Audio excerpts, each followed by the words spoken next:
ஓம் சிவாய. நேயர்கள் அனைவருக்கும் என்னுடைய பணிவான வணக்கங்கள். நான் டாக்டர் கல்வடங்கம் சத்யநாராயண சர்மா பேசுகிறேன். இன்றைக்கி நம்ம குரு வக்ரம் எப்படிப்பட்ட பலன்களை தரும் அப்படின்னு பார்க்கலாம். பொதுவாக குரு வக்ரம் அப்படின்னா எல்லாருக்கும் ஒரு பயம். ஏன்னா குருன்னா ஒரு நல்ல கிரகம், நிச்சயமாக நல்ல பலனை தருவார், சுப கிரகம் அப்படிங்கிற எண்ணம் எல்லாருடைய மனசுலேயும் இருக்குது. அப்போ அது வக்கரம் அப்படின்னோடனே எதிர்மறையான பலன்களை தரும். அப்போ அது கெடுபலனாக இருக்கும் அப்படிங்கிற ஒரு அடிப்படை விஷயமாக எல்லாரும் எடுத்துக்கொள்கிறார்கள். உண்மையில் அது அப்படி அல்ல.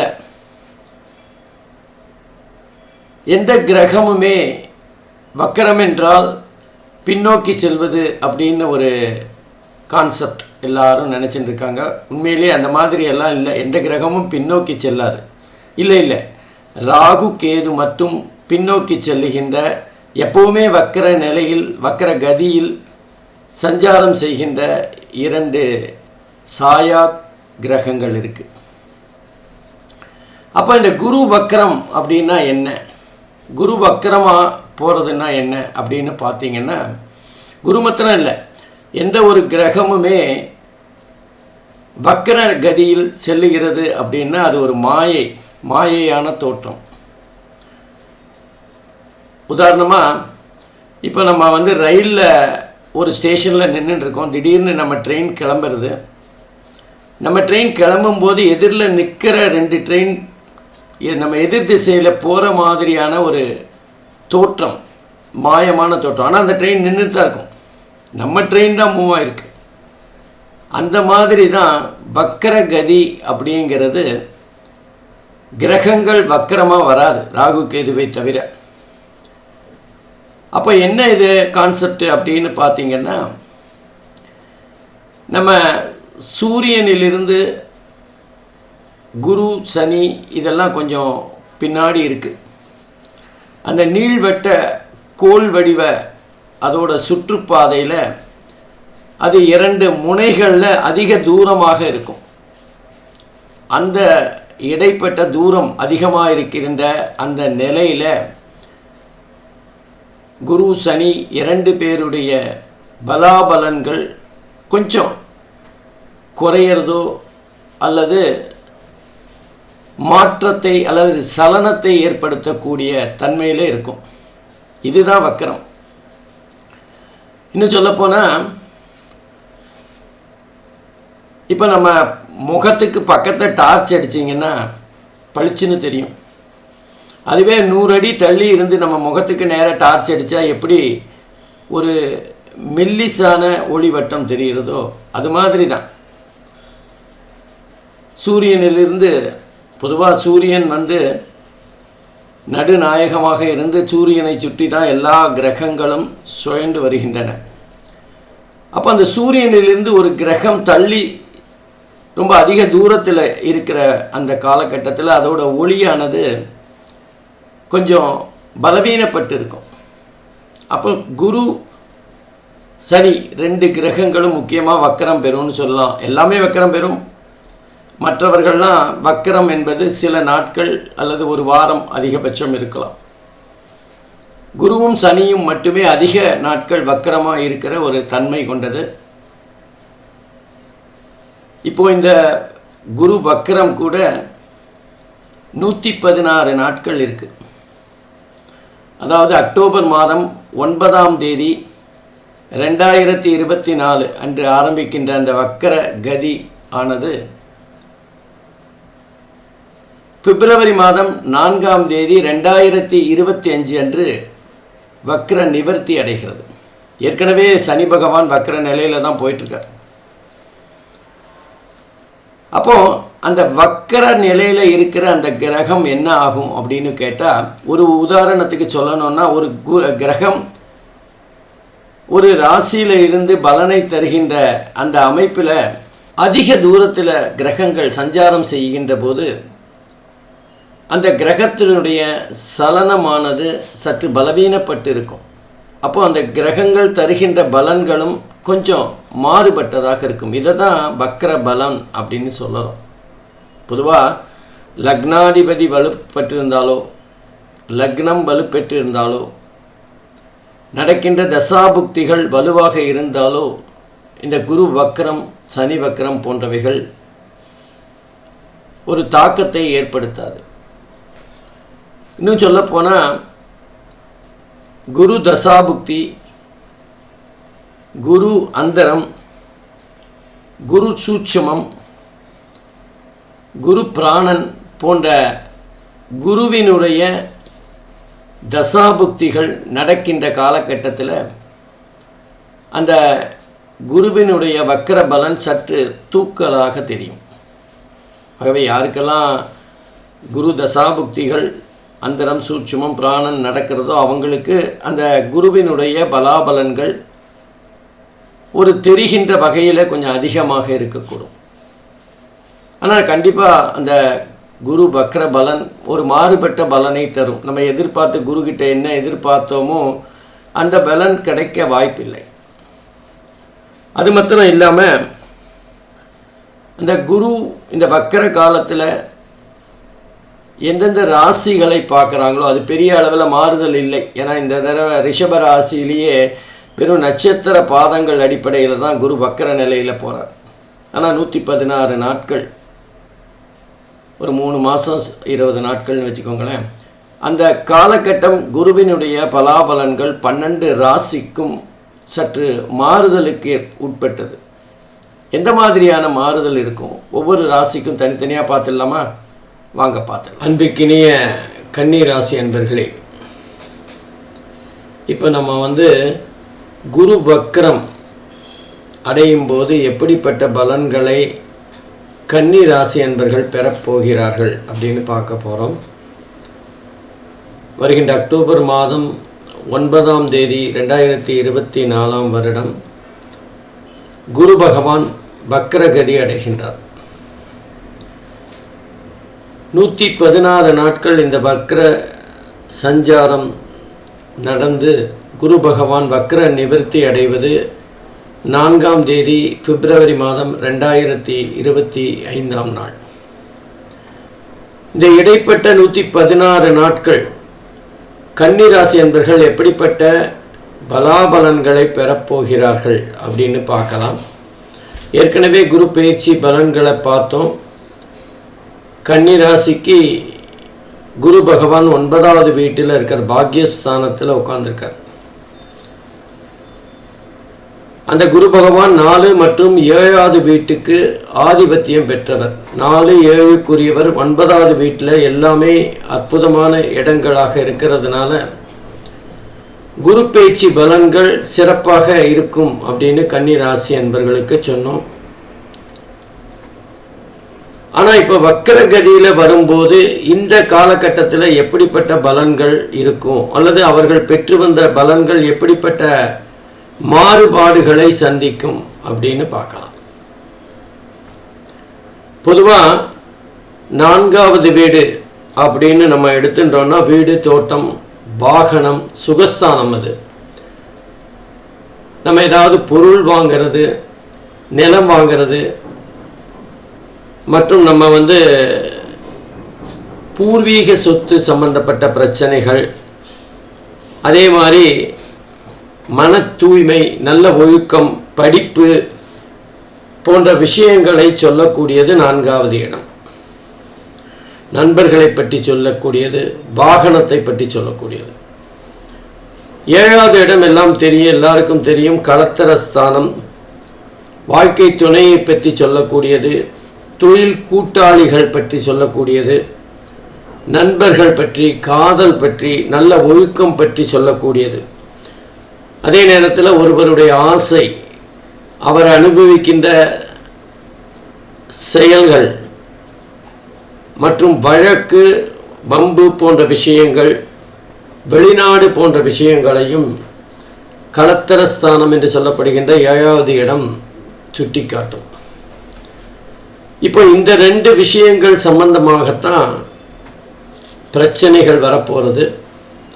அது குறிப்பாக பாக்யஸ்தானம் என்று சொல்லப்படுகின்ற 9வது இடத்துல குரு பகவான் வக்ர நிலையில் சஞ்சாரம் செய்ய போகிறார். கன்னி ராசிக்கு புதன் அதிபதி.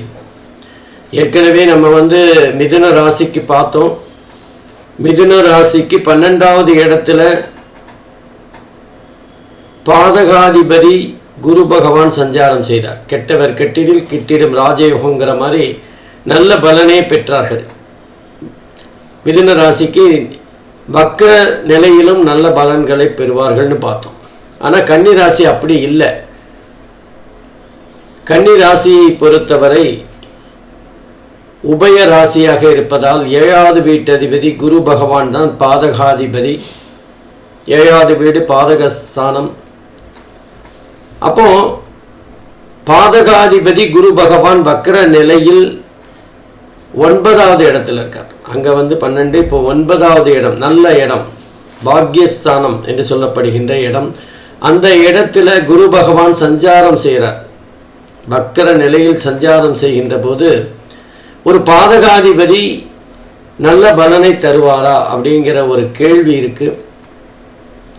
பொதுவாக குரு பகவான் 4, 7 ரெண்டுமே நல்ல இடங்கள். பொதுவாக 4வது இடம் அப்படிங்கிறது நம்முடைய நிலபலங்கள் வாங்கிறது மற்றும் நம்முடைய ஒழுக்கம் பற்றி ஆசைகள் நிறைவேறதை பற்றியெல்லாம் சொல்லணும்னு சொன்னேன். இப்போ அதில் ஏதாவது சின்ன பிரச்சனைகள் வரக்கூடிய வாய்ப்புகள் இருக்குது. 9வது இடம் பித்ருஸ்தானமும் கூட. புதன் ராசியாதிபதியாக இருந்தாலும் அந்த புதன் மிக அற்புதமான பலன்களை, அறிவு சார்ந்த விஷயங்களை தரக்கூடியவர். 4வது இடம் என்பது கல்வி பற்றி சொல்லுகின்ற இடம். அப்போது படிக்கின்ற மாணவர்களுக்கு கொஞ்சம் படிப்பில் கவன சிதைவு ஏற்படலாம். விளையாட்டில் போய் மனசு ஆர்வம் அதிகமாகலாம், அல்லது நண்பர்கள் மூலமாக வேறு ஏதாவது சில விஷயங்களில் ஈடுபாடு அதிகரிக்கக்கூடிய காரணத்தினால் படிப்பில் கவனம் சிதையக்கூடும். சிலர் செல்ஃபோன் பார்க்கறதுனாலையும் இன்னும் சில தேவையில்லாத விஷயங்களில் கவனத்தை செலுத்துவதன் மூலமாக கல்வியில் கவனம் குறையக்கூடும். அதே செல்ஃபோன் தான் சில பேருக்கு கூகுளில் சர்ச் பண்ணி படிப்புக்கு உதவியாக இருக்குது. சில பேர் தங்களுக்கு ஏற்படுகின்ற சந்தேகங்களை கூகுள் சர்ச் பண்ணி படிக்கின்ற வாய்ப்பையும் பார்க்குறோம். அந்த மாதிரி மாணவர்களும் இருக்கத்தான் செய்கிறார்கள். ஆனால் இப்போ கன்னிராசி அன்பர்களுக்கு, அதுவும் பாதகாதிபதி வக்ர நிலையில் சஞ்சாரம் செய்கின்ற சூழ்நிலையில் எந்த மாதிரியான பலன்களை கல்வியில் தரப்போகிறார் அப்படின்னா, மாணவர்களுக்கு கவன சிதைவு ஏற்படும். மேலும் இந்த காலகட்டத்தில் அவங்க ஏதாவது நீட் எக்ஸாம், ஜிஆர்இ எக்ஸாம் போன்ற போட்டிகளில் எழுதியிருந்தால் நினைத்த இடத்தில் அவர்களுக்கு இடம் கிடைக்காது, அல்லது அவர்கள் விரும்பிய பாடப்பிரிவு கிடைக்காமல் போகலாம். இந்த மாதிரி ஏதாவது ஒரு திருப்பத்தை ஏற்படுத்துகின்ற சூழ்நிலையை தருவார். கடைசியில் அந்த பாடம், எந்த பாடம் படித்தாலும் அதில் வெற்றி பெறக்கூடியவராக இருப்பார், அதில் சிறப்பாக வரக்கூடியவராக இருப்பார். இன்னும் அவர் நினைச்சதோட அவர் படித்த பாடம் சிறப்பாக இருக்கலாம். ஆனால் இப்போதைக்கு இந்த நேரத்தில் அவருக்கு அவர் நினைத்த பாடம் கிடைக்காத போகலாம், அல்லது அவர் நினைத்த கல்லூரியில் படிக்க முடியாமல் போகலாம். இந்த மாதிரி சில சிரமங்கள் இந்த 116 நாட்கள் கன்னி ராசி அன்பர்களுக்கு, அதுவும் குறிப்பாக புதனும் கல்விக்கு காரகன், அதே நேரத்தில் 9வது இடத்தில் சஞ்சாரம் செய்கின்ற குருவும் படிப்புக்கு காரகன். அப்போ படிப்பு சம்பந்தமாக பிரச்சனைகள் கண்டிப்பாக ஏற்படக்கூடிய வாய்ப்புகள் இருக்குது. யாருக்கெல்லாம் குரு திசை, குரு புத்தி, குரு அந்தரம், குரு சூட்சுமம், குரு பிராணன் போன்றவைகள் நடைபெறுகிறதோ அவர்களுக்கு அந்த காலகட்டத்தில் லேசா சோதனைகள் இருக்கக்கூடிய வாய்ப்புகள் இருக்கு. அவர்களுடைய ஆசை நிராசையாகலாம். அது மட்டுமல்லாமல் சில பேருக்கு அனுபவிக்கின்ற ஆசை கூட இருக்கும். சில சந்தோஷத்தை அனுபவிக்கின்றது, விளையாட்டை பார்ப்பதன் மூலமாக ஒரு விதமான சந்தோஷத்தை அனுபவிப்பது, மற்றும் பாட்டு கேட்பது, இன்னும் நடனம் ஆடுவது, இந்த ஏதோ கலை நிகழ்ச்சிகளில் கலந்து கொள்வது போன்ற விஷயங்களில் அவர்கள் அனுபவிக்கின்ற சந்தோஷத்தை அனுபவிக்கின்ற ஒரு சூழ்நிலை இருக்கும். அதிலெல்லாம் இப்போ முட்டுக்கட்டை விழுந்துடும். அதை செய்ய முடியாத ஒரு சூழ்நிலை ஏற்படலாம். அதே மாதிரி 4வது வீடு சம்பந்தமாக வாகனங்கள் மூலமாக ஏதாவது பிரச்சனைகள் வரலாம். புதிய வாகனத்தில் நம்ம லைசன்ஸ் இல்லாமல் ஓட்டுறதோ அல்லது ஹெல்மெட் இல்லாமல் போகிறதுனால அபராதம் செலுத்த வேண்டிய ஒரு சூழ்நிலை இருக்கலாம். சில பேர் ஒன் வே டிராஃபிக்கில் போயிட்டு அபராதம் செலுத்துகின்ற சூழ்நிலை இருக்கலாம். நமக்கு நேரடியாக வில்லங்கம் வரணும்னு அவசியம் இல்லை. வில்லங்கம் நம்ம எப்படி இருந்தாலும் வரும். சரி, நம்ம இந்த 116 நாளும் நம்மளுடைய வண்டியை எடுக்காமே இருக்கலாம், வாகனத்தை ஓட்டாமல் இருக்கலாம் அப்படின்னா அதுவும் நமக்கு பெரிய நன்மை தராது. காரணம், நம்ம ஃப்ரெண்டோ அல்லது நம்ம சொந்தக்காரங்க யாராவது வாகனத்தை எடுத்து சென்று அந்த வாகனம் ஏதாவது சட்ட விதிமீறல்கள், போக்குவரத்து விதிமீறல்களை செய்த காரணத்தினால நமக்கு கோர்ட்டிலேருந்து சம்மன் வரும். நம்ம பேரில் தானே வண்டி இருக்குது, அந்த சம்மன் நமக்கு வரும். ஆகவே இந்த நேரத்தில் நம்ம அரசாங்கத்துக்கு ஏதாவது ஒரு அபராதம் செலுத்துகின்ற தன்மையோ, அரசாங்கம் மூலமாக தண்டனை பெறுகின்ற ஒரு சூழ்நிலையோ ஏற்படலாம். கவனமாக இருக்கணும்.